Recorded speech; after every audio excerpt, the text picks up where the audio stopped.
Pessoal, sejam bem-vindos ao Momento Halal. Meu nome é Cristina Tomás e mais uma vez estamos aqui para compartilhar informações de qualidade com a ajuda de convidados especiais. Este é um conteúdo idealizado e produzido pela International Halal Academy, que tem como missão formar, treinar, qualificar e capacitar pessoas interessadas em atuar no segmento halal. Hoje, a nossa entrevistada é a Alessandra Frisso, diretora da H2R Insights and Trends, que realiza estudos e pesquisas para o mercado árabe e muçulmano. Ela também é diretora da Câmara de Comércio Árabe Brasileira e atua como representante da Exomar Brasil, uma associação mundial de pesquisa, insights e dados. E o tema da nossa conversa é o consumidor muçulmano. Alessandra, obrigada por você ter nos concedido essa entrevista. E para começar, eu gostaria que você contasse um pouquinho para nós sobre essa pesquisa que você fez para entender o perfil do consumidor muçulmano. Cris, obrigada pelo convite, obrigada aí a todos da Academia Halal pelo convite, e olá a todos que estão nos assistindo. Muito bom falar com vocês. Nós, na H2R, temos estudado o mercado árabe, o mercado muçulmano, há mais de 25 anos, né? Por meio do nosso CEO, e depois eu venho me dedicando a esses estudos desde 2011, mais ou menos, 2010, 2011. Quando nós vamos buscar conhecer um pouco sobre o mercado muçulmano e o mercado árabe, nós temos que pensar que nós estamos falando de consumo, que nós estamos falando de uma população que hoje somam 1,9 bilhões de habitantes, e em 2050 nós vamos chegar a quase 3 bilhões de pessoas. E por que é relevante isso daí? Muitas pessoas me perguntam sobre isso, e eu sempre falo o seguinte: nós, no Brasil, temos muita referência dos hábitos de consumo dos países europeus ou dos Estados Unidos. São as nossas grandes referências. Mas nós temos pouquíssima informação sobre os hábitos de consumo de uma população que hoje soma 25% da população mundial e com um potencial de crescimento muito grande que a gente deixa passar ao largo das nossas avaliações. Como as empresas precisam olhar para o mercado consumidor de uma maneira mais abrangente, nós entendemos que um dos papéis da H2R, em função também de eu estar na Câmara de Comércio Árabe Brasileira, que se dedica a conectar povos árabes e brasileiros, e também participar da Exomar, que é a Associação Mundial de Pesquisa, Insights e Dados do mundo, presente em mais de 150 países, nós entendemos que o papel da H2R é aproximar as pessoas de novos conhecimentos. Por isso, nós nos dedicamos a entender e estudar um pouco os consumidores árabes e muçulmanos. Esses consumidores me chamam a atenção por algumas características muito interessantes, que diferem de outras áreas do mundo.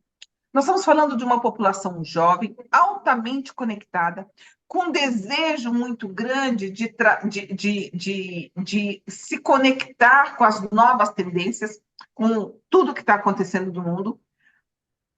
Pessoas com uma formação acadêmica relevante, com graduação nas escolas mundiais, né, nos Estados Unidos ou na Europa, tá certo? Nós temos que entender, quando a gente para pensar, e eu pergunto a cada um de vocês que estão aqui conosco, quantos amigos árabes ou muçulmanos você tem aqui no Brasil? No Brasil, nós temos uma população de 12 milhões de pessoas de descendência árabe ou de origem árabe, que nasceu lá. Tá? É verdade que o árabe no Brasil ele tem uma origem cristã, não muçulmana. Mas se nós pararmos para pensar, o Brasil é um país que tem, na sua composição étnica, o convívio com várias nacionalidades. Então, isso é um outro ponto que nos despertou para estudar um pouco mais sobre esse mercado muçulmano. E eu acredito, eu sempre falo isso, que se nós queremos olhar para o futuro, nós temos que olhar para o mercado árabe e muçulmano.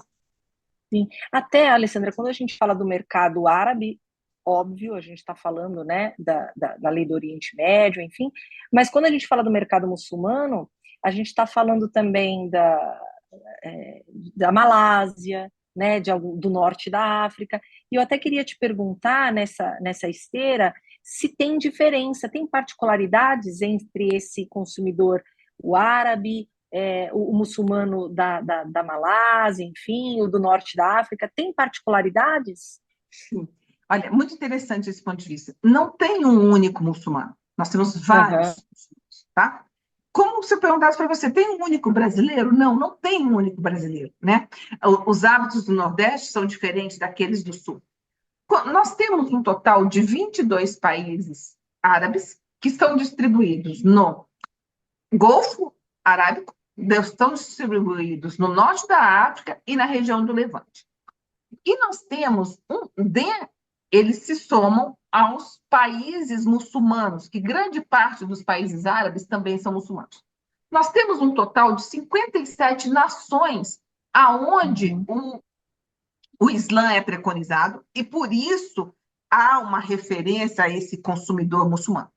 Eles estão distribuídos, muito interessante olhar isso, que o consumidor muçulmano ele está mais presente nessas áreas que eu falei, no norte da África, na região do Golfo, na região um pouco menos do Levante, no Sudeste Asiático, é onde ele é a maioria, ali Malásia, Indonésia é sim, um dos maiores países com população muçulmana.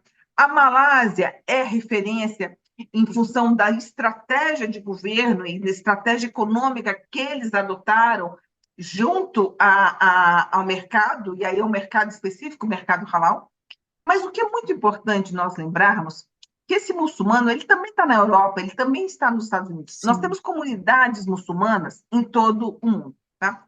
E o que faz a diferença quando nós analisamos, a gente teve o cuidado de estudar norte da África, o Golfo e Sudeste Asiático, além das comunidades que moram na Europa, o que a gente percebe de diferença é que aquele consumidor, quando ele está no seu habitat, ou seja, aonde ele tem o consumo, todos os alimentos, todos os produtos, já no ambiente que respeita as suas tradições, e aqui eu não estou falando só do aspecto religioso, eu estou falando das tradições de hábitos e estilo de vida, porque quando a gente fala de mercado muçulmano, é muito importante lembrar que nós não estamos só falando da religião, mas nós estamos falando de um estilo de vida e um estilo de Sim. consumo. Isso faz muita diferença.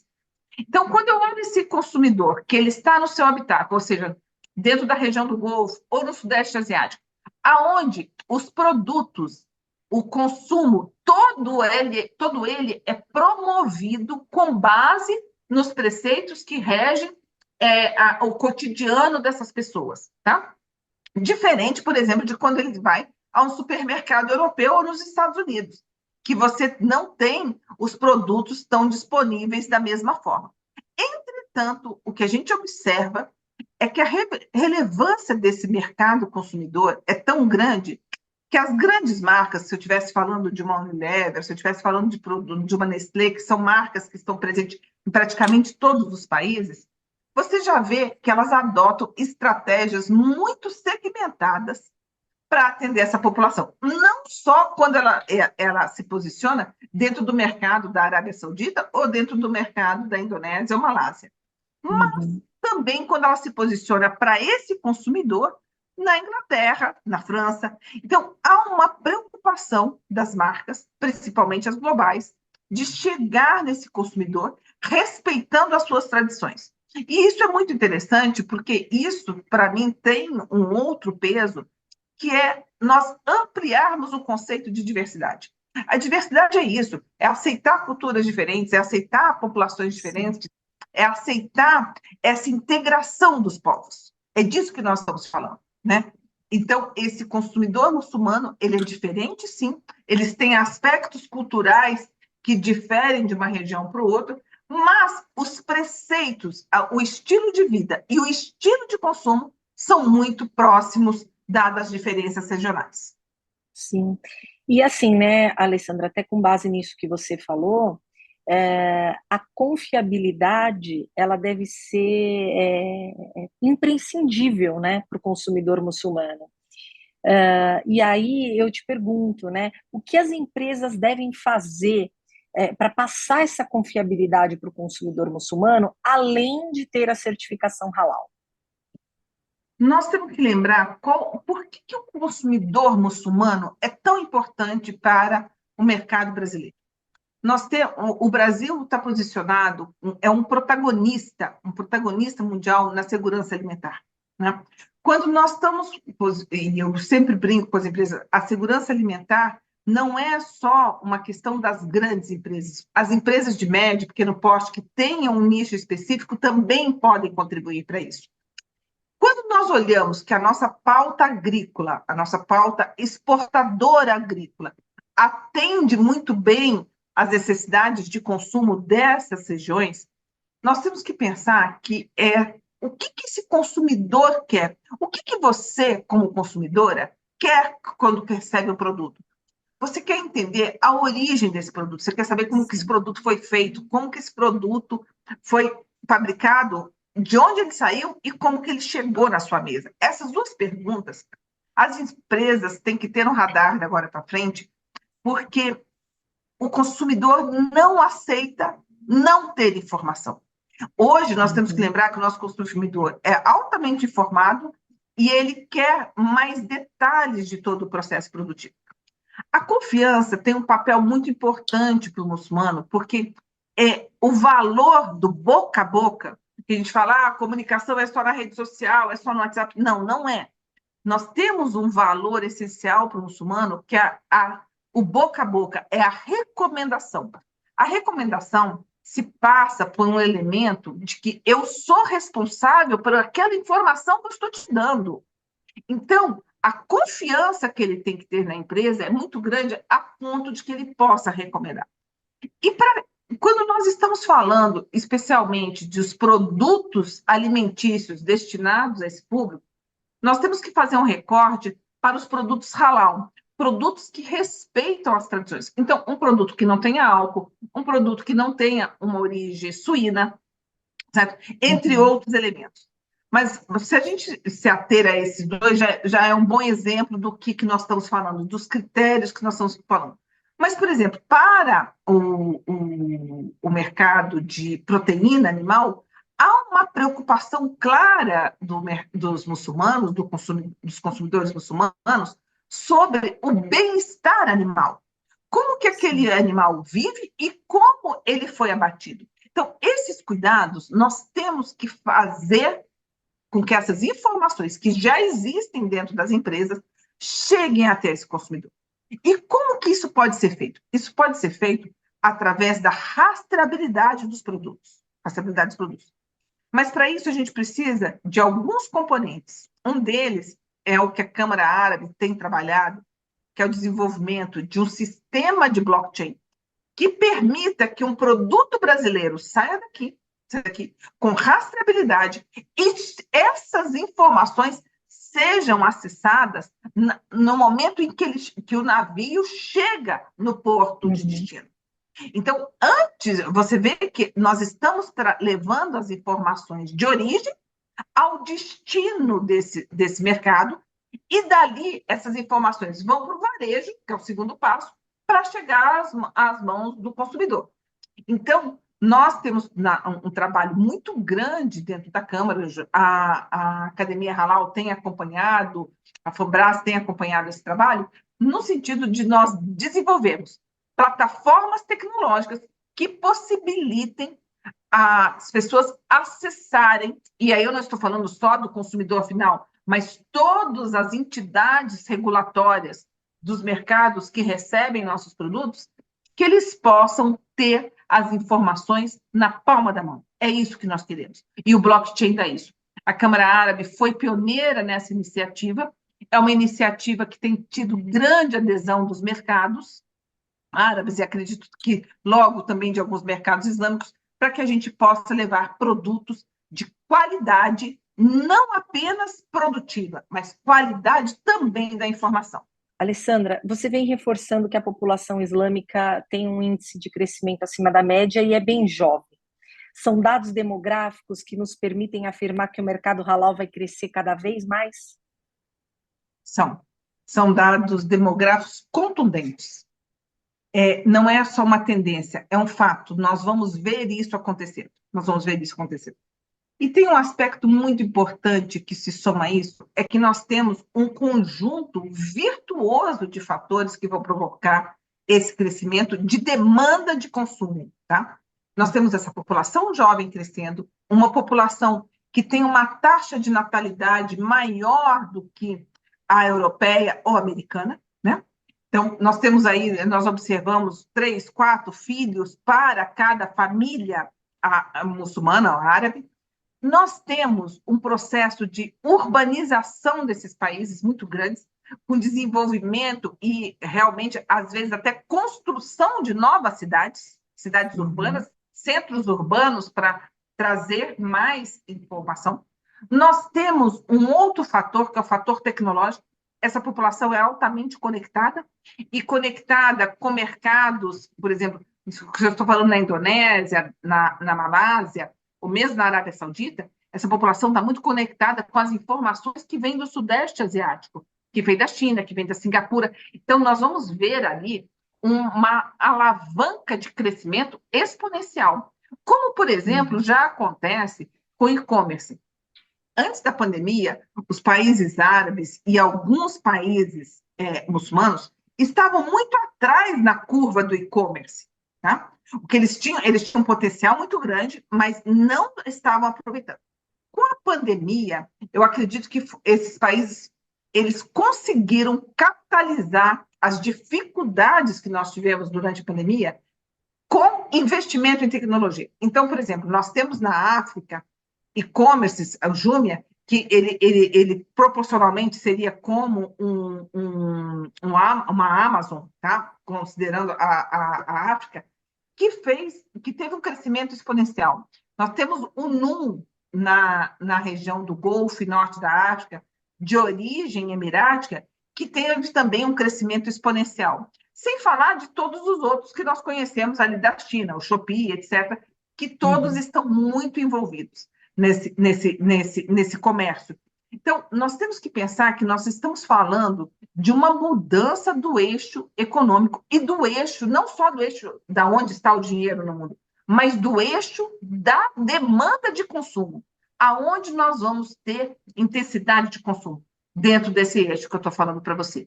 Então, é muito importante olhar que não só isso como uma tendência, mas como um futuro que está muito próximo. E Sim. As marcas já estão aproveitando. Nós temos que entender que nós brasileiros, nós não estamos sendo pioneiros nisso. O que eu estou dizendo, esse mercado já é atendido, já é olhado pelas grandes empresas. O que nós temos que ter é o empreendedorismo brasileiro, das empresas nacionais, das empresas brasileiras, principalmente, e aí eu elenco 3 setores: alimento, cosméticos e farma, que nós temos empresas excelentes nacionais que podem certamente navegar nesse universo. Por que eu digo isso? Muitas vezes as empresas falam: nossa, mas é tão longe, eu não conheço nada, não sei como fazer. Realmente, é longe, mas longe e difícil é só aquilo que a gente não conhece. Para isso, nós temos instituições como a Câmara Árabe, como a Academia Halal, que visam promover, disseminar o conteúdo, não só o conteúdo, mas principalmente abrir portas para esse público, para as empresas brasileiras. Então, nós temos na Câmara o desenvolvimento de um projeto junto com a Apex. Então, você veja, entidades, organizações não governamentais, como a Câmara Árabe, junto com a Apex, como uma entidade governamental, promovendo o projeto Halal Brasil, onde nós estamos capacitando empresas para que elas possam levar os seus produtos para o mercado muçulmano. Esse é um projeto pioneiro, um projeto de uma magnitude maravilhosa.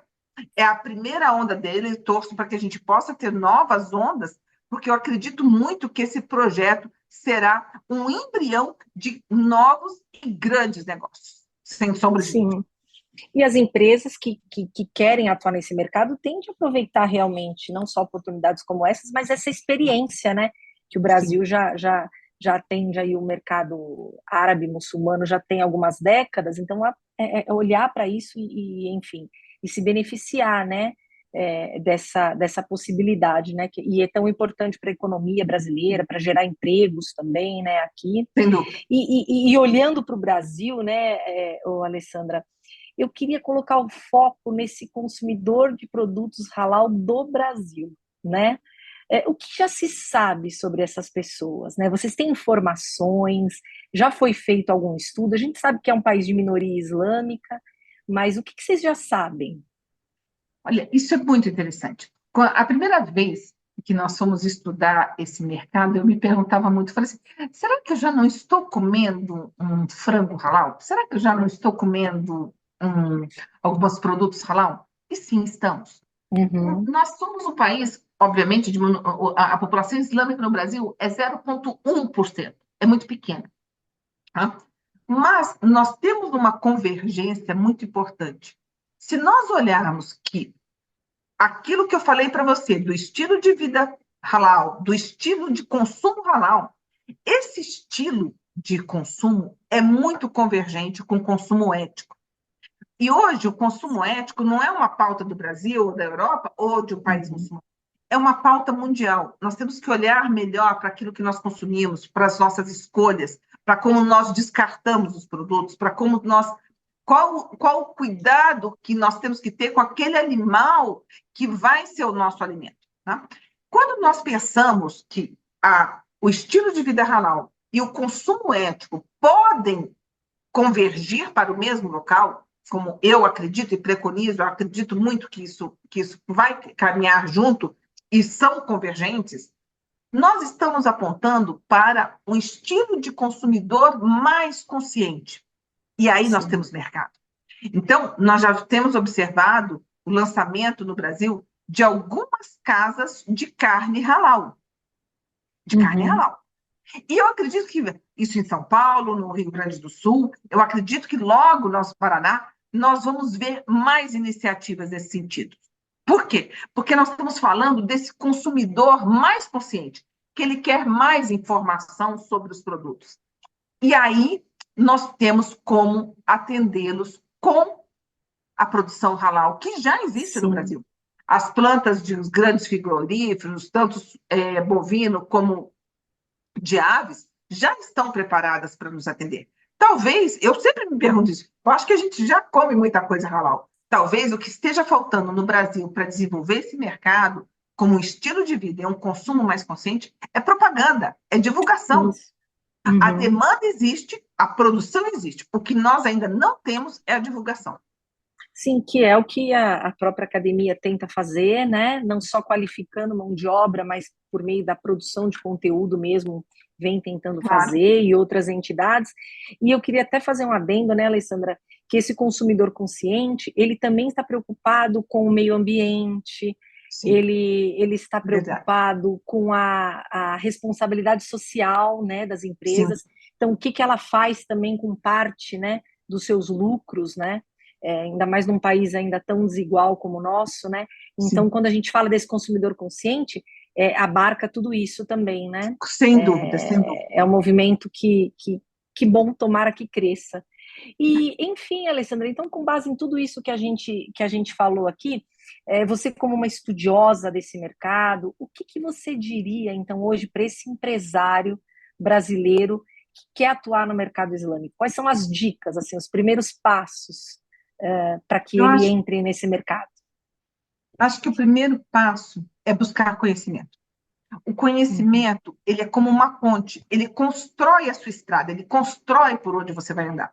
Então, a primeira coisa é buscar conhecimento com quem já fez e sabe fazer. Nós estamos falando da Câmara de Comércio Árabe Brasileira, eu convido a cada um de vocês para nos visitar, estamos em São Paulo, na Avenida Paulista, com a informação disponível na Academia Halal para estimular e desmistificar. Então, a busca de informação é essencial. O segundo ponto, que também vem da busca de informação, é quebrar os nossos mitos e preconceitos. Nós achamos que conhecemos o consumidor muçulmano, achamos, mas nós, de fato, no Brasil, estamos longe e não temos a mesma ótica, não temos a mesma perspectiva. Então, é muito importante se debruçar para entender que tipo de produto ele prefere, que tipo de shampoo, como que você faz propaganda para uma mulher que usa um véu, como a gente fala aqui. Como é que você faz a propaganda de shampoo, né? Ela não vai mostrar o cabelo. Então, como é que você consegue trabalhar esse tipo de informação? Como é que você consegue levar o seu produto? E eu estou citando produtos que estão na pauta exportadora de produtos brasileiros para os países muçulmanos. Shampoo, toda a parte de cosmético é muito bem-vinda lá. Nossos produtos são de excelente qualidade. Com isso, é tirar esses mitos e preconceitos. Outra coisa, se junte a quem está fazendo. Comece olhando para esse mercado, entendendo toda a lógica que vai por trás, né? Toda a lógica que faz com que você chegue. Porque muitas vezes a empresa tem a opção de falar assim, como que eu coloco o meu produto na prateleira do supermercado? Isso não é um ato de mágica, é um ato de estratégia, é passo a passo, são ações desencadeadas para você chegar lá. E você tem como encurtar o caminho. Você tem muito como encurtar o caminho. Por meio de participação de feiras, está associado a uma Câmara de Comércio, está associado a quem leva os empresários para exposição dos seus produtos em locais que são mais atrativos. Nós fazemos várias ações para participação em feiras de alimento, a GoFood nos Emirados, a Saudi Food na Arábia Saudita. Então, temos muitas iniciativas acontecendo na Malásia também, que nós podemos levar os empresários brasileiros para que eles acessem mais facilmente esse mercado. Então, como eu trabalho com informação, eu acho que um dos caminhos para você cortar sofrimento, cortar dor de cabeça, é estar do lado de quem tem informação. Isso vai te poupar muito aborrecimento, sem sombra de dúvida. Sem e vai dúvida. fazer negócio mais rápido, que é o que a gente quer para todos vocês. Com certeza. Alessandra, eu gostaria de te agradecer muito pela sua atenção aqui dada ao Momento Halal. Esse é um entre tantos temas interessantíssimos e fundamentais, né, para quem pretende exportar para o mercado islâmico. Quem sabe a gente não volta aqui numa outra oportunidade para aprofundar um ou outro ponto, né? Ou quando tivermos novidades, novos estudos e pesquisas, já fica o convite aqui de antemão. E se você gostou deste conteúdo, compartilhe. Assim, mais pessoas terão acesso a informações sobre o consumidor muçulmano, sobre o mercado islâmico e também sobre o trabalho da International Halal Academy. E não deixe de nos seguir também no Instagram e no LinkedIn para acompanhar o nosso trabalho e também para saber sobre os conteúdos que nós produzimos. Obrigada e até a próxima.